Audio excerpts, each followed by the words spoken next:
Good morning class. Today we'll start with history first chapter, the French Revolution.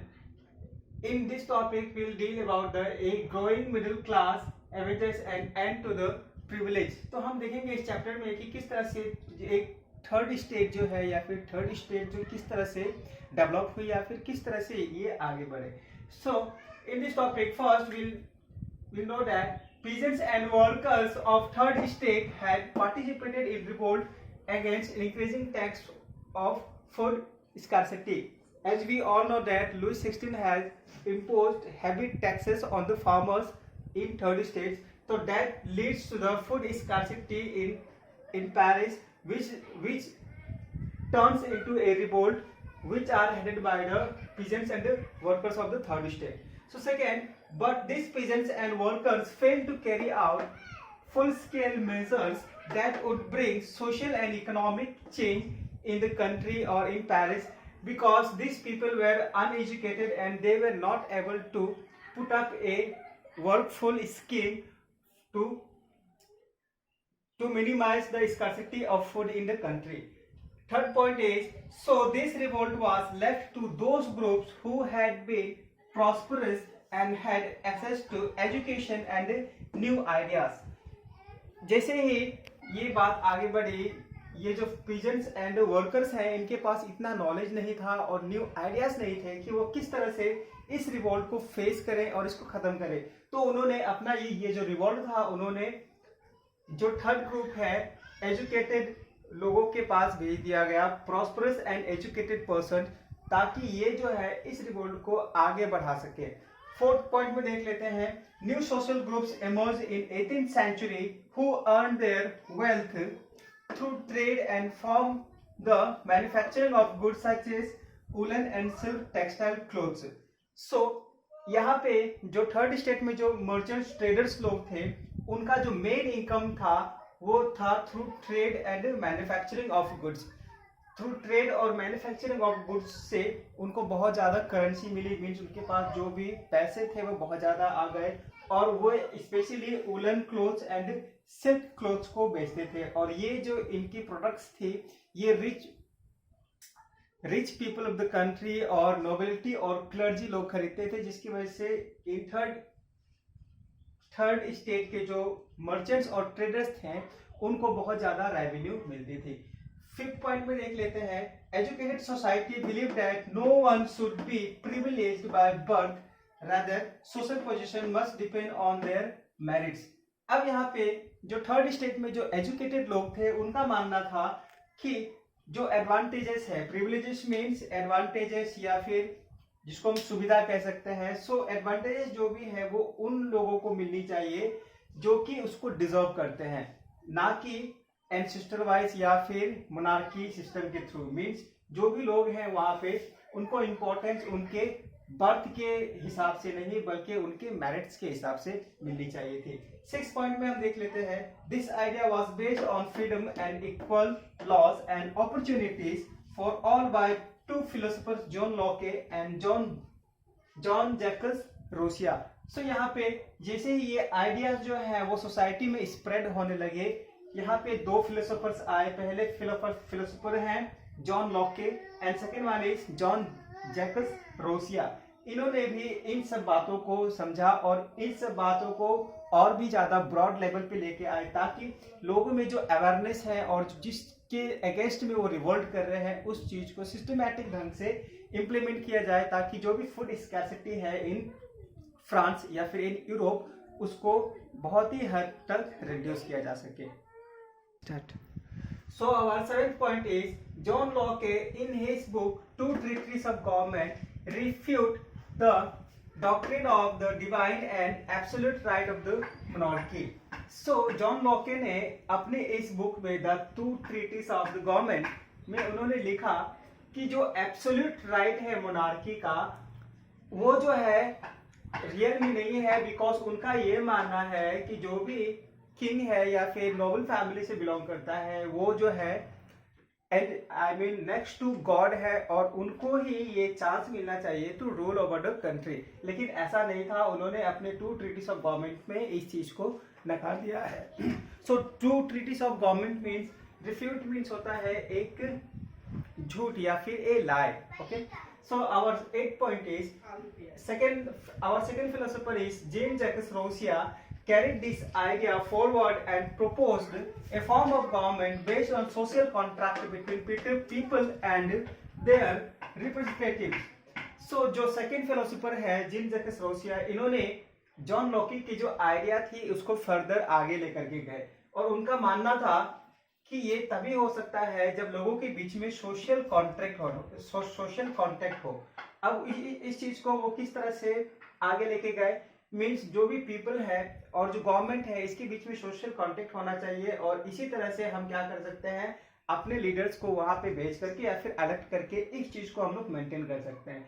So any how gene Jacques Russia ने John Locke के ideas को further transfer किया. Our 9th point is another philosopher, Montesquieu, proposed a division of power within the government between legislature, the executive and judiciary. एक और philosopher आए और उन्होंने जो भी मूवमेंट स्टार्ट किया गया था बाय द मिडिल क्लास, उनको आगे बढ़ाते हुए उन्होंने एक और फिलोसफी दी जिसमें उन्होंने कहा कि जो गवर्नमेंट है उसके पावर्स को डिवाइड कर देना चाहिए in the basis of legislature, executive and judiciary, ताकि जो भी गवर्नमेंट है इसमें जो भी रूल्स एंड रेगुलेशंस है उसको अच्छे तरीके से इस पे इम्प्लीमेंट किया जा सके और उस पे ओवरऑल वर्क किया जा सके. सो इसी तरह से ये जो मूवमेंट्स है वो मिडिल क्लास में स्टार्ट हुआ. बाद में ये जितने भी फिलोसोफर्स थे और जिनकी जो भी आइडियाज थे regarding the government and the movement started by the people, ये सारा का सारा जो है वो डिस्कस हुआ करता था लोकल मार्केट्स में. So the idea of these philosophers were discussed in salons and coffee houses and spread among people through books and newspapers. So basically in third state businessman थे, वर्कर्स थे and peasants थे. तो वो क्या करते हैं, हमेशा शाम को कहीं ना कहीं शॉप्स में, सैलून में, कॉफी हाउसेस में, बियर बार में, इस तरह के वो क्या करते थे, वहाँ पे होल्ड आउट करते थे या फिर चिल आउट करते थे. तो वहाँ पे जो भी मूवमेंट स्टार्ट हो रही थी रिगार्डिंग थर्ड स्टेट, तो ये जो भी फिलोसोफर्स थे या फिर जो पीपल की जो व्यू थी, इन सब चीज़ों को उन्होंने एक्सप्लोर करना शुरू कर दिया और ये बात करने लगे एक दूसरे से. और ये उनके वो इन जगहों पे ज़्यादातर बात करते थे. For example saloon, coffee house, meat house, bread house, इन सब चीज़ों पे वो क्या करते, इन सब जगहों पे वो डिस्कस किया करते थे और वो डिसीजंस लिया करते थे कि what action should be taken against the monarchy government in favour of third class. So class, our next topic is the outbreak of the revolution. So अब देखते हैं कि फ्रांस में वो क्या कारण था जिससे कि जो भी लोग फ्रांस में रहते थे वो क्यों रिवोल्ट करना शुरू कर दिए, या फिर what were the main reason behind the revolt, outbreak of the revolt in France. तो हम देख सकते हैं कि हमने पहले ही देख लिया है कि what was the reason, लोग क्यों जो है वो मोनार्की गवर्नमेंट को हेड कर रहे थे या फिर उसके अगेंस्ट में थे, क्योंकि लुई 16 ने टैक्सेस को बहुत ज़्यादा बढ़ा दिया था. अब हम देखते हैं कि क्या कारण था फ्रांस में रिवोल्ट होने का. So first reason is on May 5, 1789, Louis XVI called together an assembly of States General to pass proposal for new taxes in Versailles Palace. So Louis 16 ने ये जो टैक्सेस है उसको इम्पोज करने के लिए, उसको लागू करने के लिए उन्होंने एक मीटिंग बुलाई जिसमें तीनों स्टेट्स के लीडर को बुलाया गया ताकि इस पे डिस्कशन कर सके कि किस तरह से टैक्सेस को देने हैं या फिर how it will be implemented on the farmers. तो हुआ ये कि जब ये स्टेट असेंबली बुलाई गई, तीनों स्टेट के लोग अपने अपने रिप्रेजेंटेटिव वहां पे चले गए. सो देखते हैं second point. First and second states sent 300 representatives each who were seated in rows facing each other on two sides. Third point is the 600 members of the third state had to stand at the back and it was represented by prosperous and educated members. अब जैसे ही meeting बुलाई गई, first state को और second state के 300 representative, I mean 300 representative उस state general assembly में गए और उनको जो है sitting arrangement face to face किया गया. बट जो थर्ड स्टेट के लोग हैं उसमें 600 मेंबर्स उस असेंबली में गए और उनको जो है वो कोई सिटिंग अरेंजमेंट नहीं थी और उनको पीछे बैक साइड में उनको स्टैंड करना पड़ा, मीन्स खड़े होना पड़ा। और उसमें भी सबसे ज्यादा प्रॉस्परस और एजुकेटेड मेंबर्स थे। तो ये बात जो है थर्ड स्टेट को बहुत ज्यादा बुरी लगी। अब इससे भी ज्यादा बुरा ये था कि पीजेंट्स और artisans womens were not allowed to enter the assembly. अब यहाँ पे जो थर्ड स्टेट के पीजेंट्स थे, आर्टिसंस थे और जो वुमेन्स थे, उनको असेंबली में एंट्री नहीं दी गई। मीन्स उनको उन लोगों को असेंबली के बाहर ही रखा गया, जो कि बहुत ही ज्यादा हेटेबल एक्शन था जो कि स्टेट जनरल असेंबली ने किया था एक थर्ड स्टेट के साथ। फिर भी जो थर्ड स्टेट के ये जो लोग थे, पीजेंट्स, आर्टिसंस, वुमेन्स, उन्होंने एक 40,000 अप्रॉक्स उन्होंने 40,000 का एक लेटर जो है उन्होंने उनको दिया और कहा कि इसमें उन सब के जो भी कंप्लेंट्स थे उनको अच्छे से सुना जाए। यहाँ पे 40,000 सो द 40,000 लेटर्स, जैसे ही इन लोगों को अंदर जाने का मौका नहीं मिला तो इन्होंने अपने अपने लीडर्स को एक 40,000 लेटर्स दिए गए, जिसमें उन्होंने कुछ कंप्लेंट्स लिखे थे। Grievance here, grievances means real cause of complaint, means कोई एक ऐसा कारण जो कि कंप्लेंट के लायक हो। मीन्स उन्होंने एक 40,000 लेटर्स जो है वो कंप्लेंट के रूप में दिया ताकि इनके लीडर्स जो है वो असेंबली में ले जाए और उनके पास रखे, means the state general assembly के पास। फिर हुआ ये कि लुई 16 ने एक ट्रिक यूज की कि हम ही जो है वो टैक्स के फेवर में जाए और थर्ड स्टेट जो है वो टैक्स देने पे मजबूर हो जाए। तो उन्होंने एक ट्रिक यूज किया। Louis 16 wanted the voting in past conduct according to the principle that each state had one vote. So Louis 16 के पहले जितने भी किंग्स थे फ्रांस के, उन्होंने एक मेथड यूज किए थे, क्योंकि जो थर्ड स्टेट है तो ईच स्टेट का वन वोट होगा। तो अगर इस हिसाब से लुई 16 वोटिंग करवाता तो जाहिर सी बात है कि थर्ड स्टेट जो है वो हारना ही हारना है उसको। फॉर एग्जांपल हम कह सकते हैं फर्स्ट स्टेट का वन वोट, सेकेंड स्टेट का वन वोट और थर्ड स्टेट का वन वोट। अगर दो वोट जो है वो एक चीज के लिए सपोर्ट हो रहा है और एक जो है इसके अगेंस्ट में है, तो जाहिर सी बात है ये लोग ही जीतेंगे। मींस फर्स्ट स्टेट और सेकेंड स्टेट मिलकर के ही क्या कर सकते थे, उन पर प्रेशर क्रिएट कर सकते थे। बट जैसे ही लुई 16 ने इस कंडक्ट को, जो एंशिएंट मेथड था वोटिंग का, उसको यूज करने की कोशिश की, तब थर्ड स्टेट के मेंबर्स ने इन सब चीजों को डिनाई कर दिया। सो देखते हैं, the members of third state demanded that voting now be conducted by the assembly as a whole where each member would have one vote। लेकिन लुई 16 के इस कंडक्ट को उन्होंने रिफ्यूज कर दिया और थर्ड स्टेट के मेंबर्स ने कहा कि जो वोटिंग होगी वो ईच पर्सन ईच वोट या फिर वन पर्सन वन वोट के रूप में होगा। बट जैसे ही इन्होंने इस डिमांड को रखा तो लुई 16 ने इसको सीधे सीधे रिफ्यूज कर दिया और ये जो थर्ड स्टेट के मेंबर्स थे उन्होंने स्टेट जनरल असेंबली मीटिंग से उन्होंने वॉकआउट कर गए। So class our 7th point is on 20 June they assembled in the hall of an indoor tennis court in the grounds of Versailles and declared themselves as a national assembly।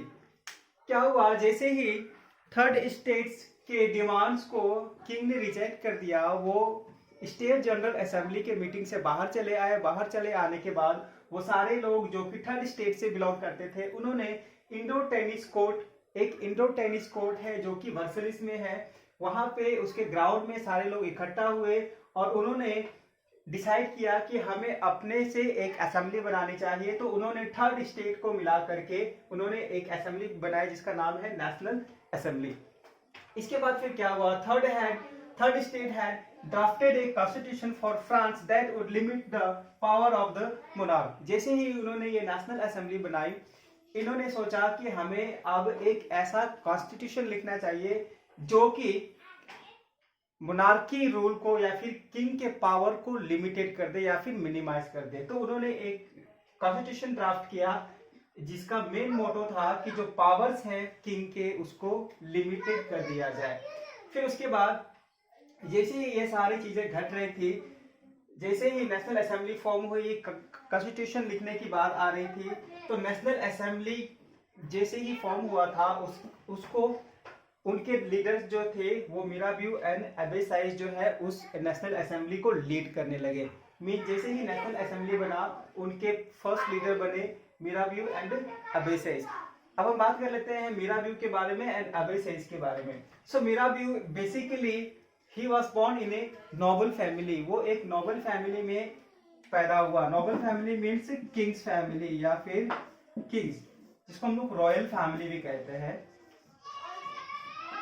So Mirabeau जो है basically एक noble family में था, पैदा हुआ, और ये जो है जो भी मिसहैपेंस हो रही थी थर्ड स्टेट के लोगों को, उनको हेल्प करने के लिए इसने क्या किया, नेशनल असेंबली का साथ दिया और उसके वो लीडर बन गए। फिर हम दूसरी बात करेंगे अबे साइज की। अबे साइज जो है वो एक प्रीस्ट है। प्रीस्ट मीन्स तुम सब जानते होगे या फिर हम सब जानते हैं, प्रीस्ट मीन्स वो लोग जो कि चर्च से बिलोंग करते हैं। तो ये एक प्रीस्ट बन गए। फॉर एग्जाम्पल फादर या फिर पॉप या फिर चैपल, हम लोग कुछ भी कह सकते हैं। वो लोग जो कि चर्च में काम करते हैं या फिर चर्च में रहने वाले, उनको हम लोग प्रीस्ट करते हैं। तो ये भी अबे साइज ने भी एक बहुत बड़ा योगदान दिया थर्ड स्टेट को, ताकि उनका जो मूवमेंट था against the monarchy government in France, उसको बहुत ही हद तक आगे बढ़ाए।